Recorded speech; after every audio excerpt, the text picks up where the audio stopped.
Hi hello বন্ধুরা, সবাই কেমন আছেন? আশা করছি সবাই ভালো আছেন আর আমি খুব খুব ভালো আছি।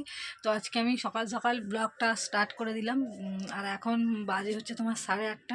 তো আমার বিছানা তোলা কমপ্লিট হয়ে গেছে আর এখনও চা খাইনি, কেননা মানে চায়ের দুধ শেষ হয়ে গেছে। তো ছেলে পড়ে আসবে, নিয়ে আসবে, তো ছেলেরও আসার সময় হয়ে এসছে। তো নিয়ে এলে তারপর চা বানাবো। আর হচ্ছে তোমার যাবো হচ্ছে দিদির বাড়ি, তো ওই জন্য সকাল সকাল উঠেছি। তো কেন দিদির বাড়ি যাচ্ছি সেটা আমি পরে বলছি। তো রান্না করবো, রান্নার জোগাড় করছি এখন। এখানে সবজি নিয়ে বসে পড়েছি। এই যে সিম, মূলো, বেগুন কেটে নিয়েছি। আর এই যে উচ্ছেগুলো ভাতে দেবো। আর এটা পালং শাক রান্না করবো। পালং শাকটা বাইরে রাখা আছে। আর মাছটা হচ্ছে তোমার বরফ হয়ে গেছে, তো বাইরে রেখে এসেছি। পালং শাকের চচ্চড়ি করবো আর উচ্ছে আলু ভাতে দেবো। আর হচ্ছে তোমার কী বলবো, মাছের ঝাল করবো, সেই খয়রা ইলিশ বলে। তো কালকে শাশুড়ি মা এনেছিল, ফ্রিজে রাখা ছিল, পুরো বরফ হয়ে গেছে মনে নেই, তো বাইরে রেখে এসেছি একটুখানি। যেহেতু বরফ হয়ে গেছে, গলতে সময় লাগবে।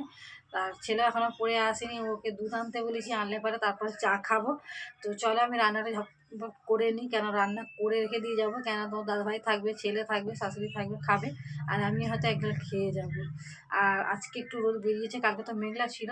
তো যখন উঠি তখন খুব মেঘলা। এখন এই যে দেখতেই পাচ্ছ আমার ক্যামেরাতে রোদ পড়েছে। তো চলো আমি ঝটপট করে রান্নার জোগাড়টা করে নিই, করে নিয়ে আবার আসছি।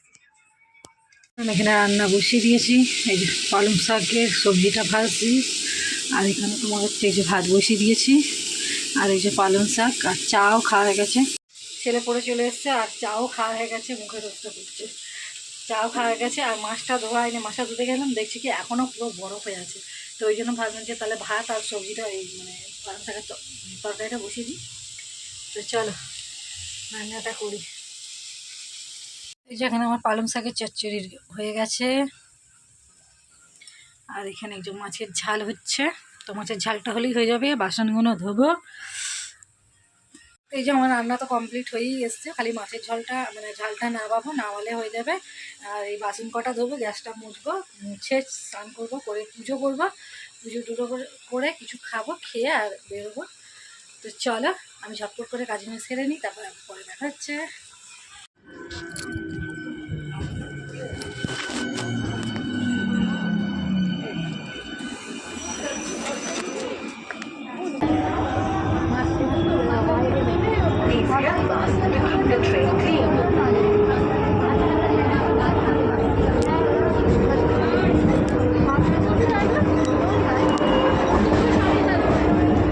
অনুগ্রহ করে পাদানি এবং ছাদের উপরে ভ্রমণ।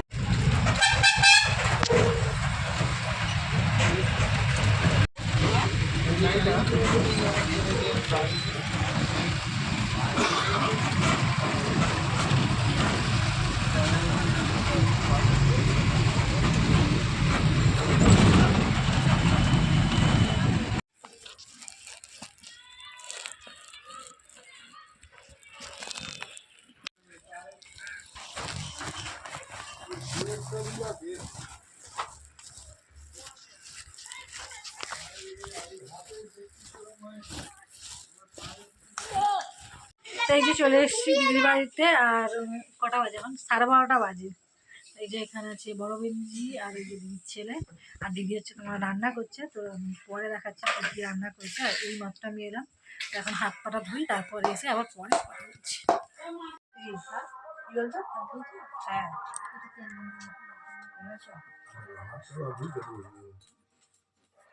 বসে বলেছি ভাত খাবো। আর আমি গায়ে চাদর দিয়েছি, দিদিদের ঘরটা না প্রচণ্ড ঠান্ডা লাগছে। আর জামাইবুর খাওয়া হয়ে গেছে, দেখালাম। আর চলো কী কী রান্না হয়েছে তখন আর বলা হয়নি, তো একবার দেখিয়ে দিই তোমাদের। সিম আলু কী বলে মাখা, এখানে আছে ডাল, যে মাছের ঝাল হয়েছে।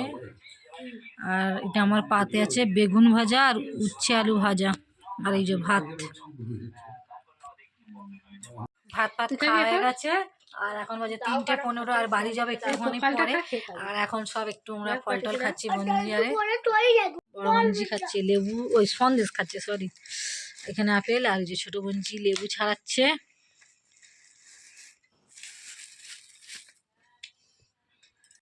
তাই যে রেডি হয়ে গেছি, এখন যাব বাড়ি। আর বাজে হচ্ছে তোমার 4টে পুরো বাজে, তো যেতে যেতে 5:30 বেজে যাবে। তো চলো চটপট বেরিয়ে পড়ি। তো বন্ধুরা আমি বাড়ি চলে এসেছি, আর গেছিলাম দিদির বাড়ি। তো দিদির বাড়ি থেকে বেরিয়েছিলাম 4টের সময়, আর আস্তে আস্তে এখন 6:45, সরি 6:45 বলি, 6টা বেজে গেছে। তো দেরি একটুখানি হয়ে গেছে ট্রেনের তারে। তো চলে এসেছি। আর এসেই একটা বাড়িতে মানে কি বলবো, আর যে খুবই খুবই আনন্দ হচ্ছে। তো সেটা আমি একটুখানি শর্ট ভিডিও করে তোমাদেরকে দেখাবো, দেখলে বুঝতে পারবে। আর আজকের ভিডিওটা আমি এখানেই শেষ করছি। তো চলো এখনের মতো টাটা, বাই বাই।